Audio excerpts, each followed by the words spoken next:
ঘৰত ৰন্ধন গেছৰ চিলিণ্ডাৰ থাকিলে ভাল খবৰ হয়। যদি আপোনাৰ ঘৰত ৰন্ধন গেছৰ চিলিণ্ডাৰ আছে তেন্তে আপোনালৈ ভাল খবৰ। দাম কমিছে ৰন্ধন গেছৰ চিলিণ্ডাৰৰ। অসমৰ প্ৰতিখন জিলাৰ বাবে পৃথক পৃথক তালিকা প্ৰকাশ পাইছে। আজিৰ দিনটোত অসমৰ কোনখন জিলাত কিমান দাম হৈছে ৰন্ধন গেছৰ চিলিণ্ডাৰৰ এইটো ভিডিঅ'ত মই আপোনালোকক জনাম।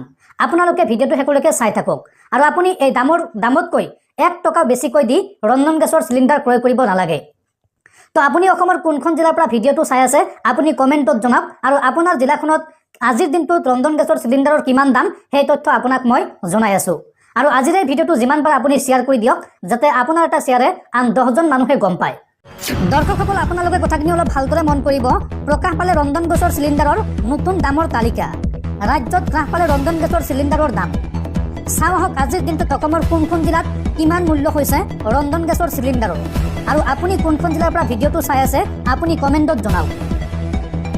হ্ৰাস পালে ৰন্ধন গেছৰ চিলিণ্ডাৰৰ দাম। প্ৰতিটো বাণিজ্যিক চিলিণ্ডাৰত কমিল 7 টকাকৈ দাম। বৃহৎ সালসলনি চিলিণ্ডাৰৰ মূল্যত। প্ৰকাশ পালে প্ৰতিখন জিলাৰ নতুন মূল্যৰ তালিকা। চাই লওঁ আহক অসমৰ কোন জিলাত আজিৰ দিনটোত LPG অৰ্থাৎ ৰন্ধন গেছৰ চিলিণ্ডাৰৰ কিমান মূল্য।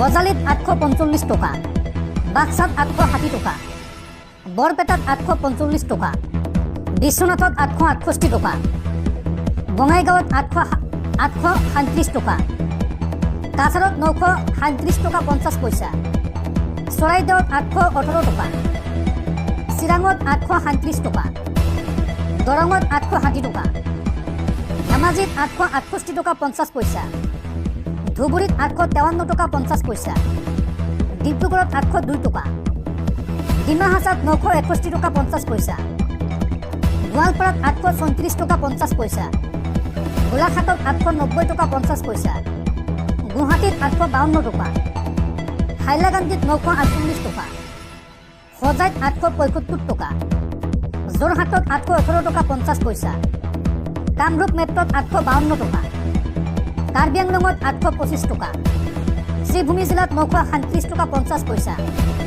কোকৰাঝাৰত 837 টকা, লখিমপুৰত 868 টকা 50 পইচা, মাজুলীত 819 টকা 50 পইচা, মৰিগাঁৱত 862 টকা 50 পইচা, নগাঁৱত 875 টকা, নলবাৰীত 860 টকা 50 পইচা, দক্ষিণ চালমাৰাত 853 টকা 50 পইচা, শিৱসাগৰত 810 টকা 50 পইচা, শোণিতপুৰত 868 টকা 50 পইচা, তিনিচুকীয়াত 803 টকা, ওদালগুৰিত 868 টকা 50 পইচা আৰু পশ্চিম কাৰ্বি আংলঙত 875 টকা। চৰকাৰী তথ্যমতে অসমৰ ভিন্ন জিলাৰ এই ভিন্ন দাম। আৰু আপুনি ৰন্ধন গেছৰ চিলিণ্ডাৰ ৰিফিলিং কৰিবলৈ যাওঁতে এই দামতকৈ 1 টকা আপুনি বেছিকৈ নিদিব। আৰু লগতে এই দামৰ জৰিয়তে বা এই দাম দি আপোনালোকে LPG অৰ্থাৎ ৰন্ধন গেছৰ চিলিণ্ডাৰ ক্ৰয় কৰাৰ পিছত আপোনালোকে 353 টকাৰ ছাবচিডিও লাভ কৰিব। হয় আপুনি ঠিকে শুনিছে। আপুনি এজেঞ্চিৰ সৈতে যোগাযোগ কৰিব কিদৰে ছাবচিডি লাভ কৰিব সেই তথ্য আপোনাক জনাই দিব। আপোনালোকে যি চৰকাৰী তথ্য আপোনাক জনালোঁ এই মূল্যৰ জৰিয়তে বা এই মূল্যৰ বিনিময়ত এটা ৰন্ধন গেছৰ চিলিণ্ডাৰ ক্ৰয় কৰাৰ পিছত আপুনি ইয়াৰ পৰা 350 টকাৰো অধিক টকা ছাবচিডি হিচাপে আপোনাৰ বেংক একাউণ্টত লাভ কৰিব। গতিকে LPG চিলিণ্ডাৰ ক্ৰয় কৰাৰ পূৰ্বে আপোনালোকে চাই চিতি ভালদৰে ক্ৰয় কৰিব আৰু ছাবচিডিৰ বিষয়টো আপোনালোকে ভালদৰে জানিব।